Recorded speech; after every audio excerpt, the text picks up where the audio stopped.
Apex just revealed something very interesting. After getting asked some pretty tough questions by the community members, one guy actually got a little ticked off. Respawn went on to respond in an Ask Me Anything session that they did about Lifeline and specifically support legends. They revealed something that they're about to do to a total different legend class. So if you missed this Ask Me Anything, basically a tell-all about support legends and Lifeline, here's some of the big questions that you may have missed, and I want to give you Respawn's answer to them. So number one, you guys know how this season the support classes were extremely powerful and way overpowered. Well, they just revealed that they're going to be doing that sort of crazy buffs to another legend class, and that would be Assault or Skirmisher. So someone asked the following question: honestly, can you stop overpowering the legends then debuffing them? Like, I'm pretty sure there's a statement somewhere that you purposely do it and then it takes half a season to nerf them. It's honestly a horrible experience that you heavily nerf Maggie, making no anti-meta against the support craze. Also, due to support's overtuned buffs, can we expect anything for other legend classes?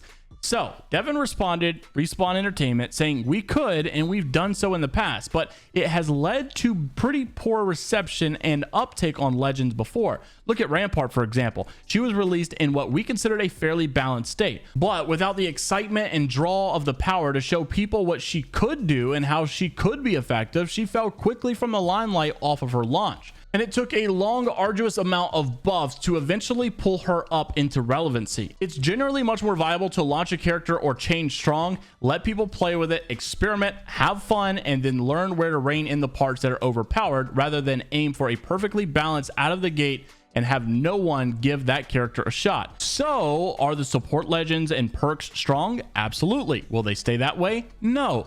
We've been making strides towards giving each class its own gameplay identity and revisiting their perks. We've hit Recon, Controller, and Support so far, so you can probably guess what classes might be next. That means the ones that they haven't touched were Skirmisher and Assault, so expect some changes coming to those class perks specifically. Also, if you use that same logic based on what he said in the beginning, it's very likely that they'll come out very strong so that people will give it a shot, because he says it's much easier to let it be overpowered at first and then nerf it down and rein it back in later. So just be warned that Respawn revealed that they are going to be doing some changes to Skirmisher or Assault that probably will be overpowered. There was a concern in the comment saying, I understand the logic here and appreciate you sharing your thought process, but I worry that over time this means the game will always be unbalanced for as long as we get new content. I only speak for myself, but nothing in Apex feels worse than feeling like I lost a fight because of a choice I made before the game, not during it. It's never so straightforward, obviously, but when you feel like, man, if I was also Lifeline or Horizon or whoever, I would have won that fight consistently.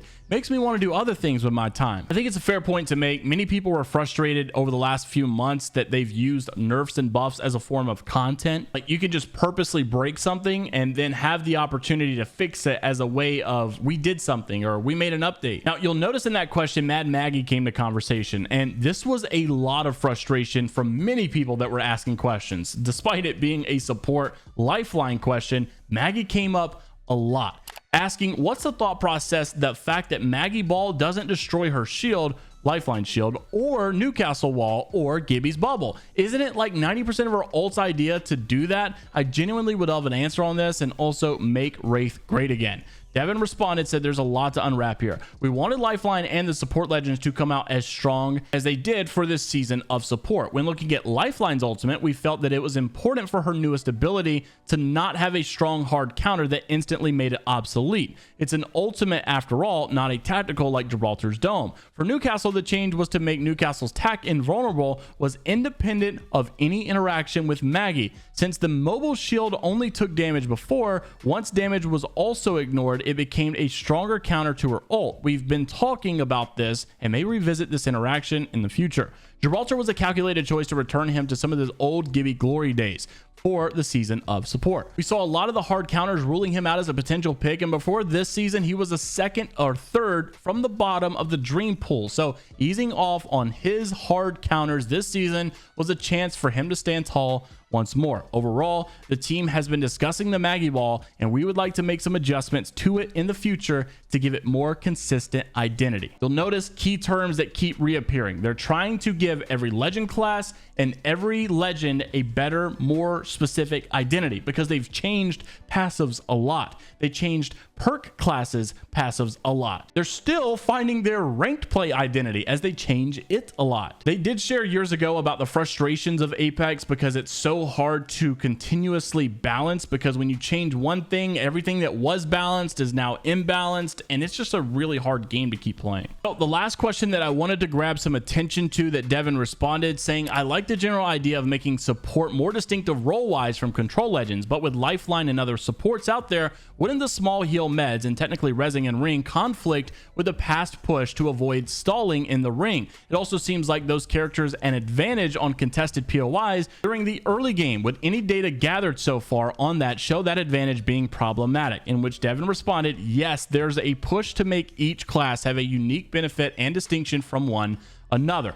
That's what they've continuously iterated with this identity phrase. So controller legends should feel like they have strength playing zone. Support legends should feel like they have strength helping their team recover. The support perks are not meant to help stall in the ring, and this is why there's crazy long cooldowns on being able to gain benefits of the support res again if you do so in the ring. And we're adding additional measurements to prevent against exploitive behaviors. We're aware of the combative advantage of the double med heals that it has on the game, and this may be something that we look at in the future, but once again wanted to show that they are continuously hitting that every legend and that all of these classes need their strong identity. I'll give it to them. When Apex came out, support characters were not necessarily always supportive. Like, if I'm not mistaken, I think Pathfinder was labeled support at one. I'm pretty positive Pathfinder was labeled support at one point in the OG version of the game, but Pathfinder was definitely not a support character. Like, he was extremely aggro, getting a lot of kills, probably your fragger on the team, so it just made no sense. And the game was just played in a different way to where a support legend could very easily just be a fragger or someone who plays like a wraith. The roles definitely were not that clear, so I support the idea of what they're trying to do and making the roles very, very clear. And with other games out there, especially like League of Legends, a lot of the support characters have access to similar things to provide the same value to some degree to every single team. It's just that they all have their slight differences or uniqueness as well. And I think Apex is trying to go after that idea that other games have done very well. Because if they can nail down the identity that every single class has in the game, then we can get to a meta of, instead of specific legends, we can maybe look at a meta of specific classes that you run on each team. Then of that specific meta of classes, honestly, anybody in those classes are pretty viable. A lot of the pros and streamers made an interesting point months ago that we should put every single legend in their prime state or prime version. We should make all of them their quote overpowered selves. So now that support legends are very strong, we shouldn't necessarily nerf them down to try to balance them, but we should bring all the other ones that got nerfed really low back up. Bring the instant grapple back for Pathfinder, get rid of the distance based cooldown, maybe bring back the insta phase for Wraith. Make every legend the best version of themselves. Once you make every legend the best versions of themselves, then start worrying about the class perks. So interested to see your thoughts on a lot of these down below and the way that Respawn is approaching legend balancing in the future. Just be warned that the next big crazy buff that's probably going to be overpowered will be assault classes or skirmisher classes, being that they pretty much admitted it. Subscribe to stay up to date with everything going on in the news world of Apex Legends, and until the next time, we'll see you all later.